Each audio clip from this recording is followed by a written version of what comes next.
Direct quote, though, on his, you'll see it.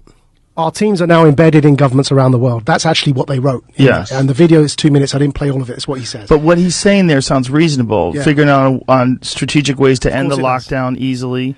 No, Would that not make the, sense? Not the end of the lockdown. No. Well, didn't he say that? Yeah. Keep in mind, Tony Blair is the one who's been advocating for vaccine passports, digital identification through COVID, and all of these measures. But didn't they say that about ending the lockdowns and keeping businesses? Once those measures are in place. Right, so he's, even in the UK, his stance has been, yeah, we're going to get out of all it, but you have to have digital ID and you have to have... So during and the war, this is going to introduce the social credit score system. Right, so all of that came from your question, which is, regardless of intention, how do people do that infiltration from within? It's not just Twitter. So back to the psychological operations.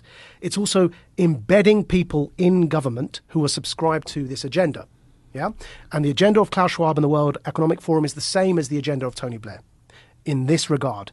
They call it, on their own website, they call it the Great Reset. That's what they say themselves. Yeah, that's a bizarre thing to do, to openly. Why do you think they openly discuss it that way?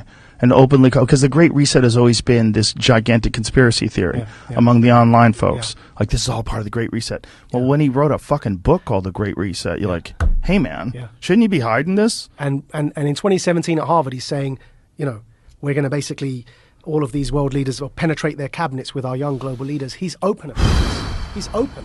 Blair's open. During the Iraq War, Blair tried to bring in ID cards in Britain. He failed.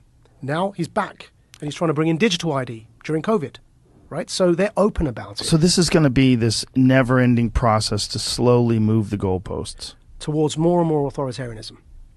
Checkpoint society.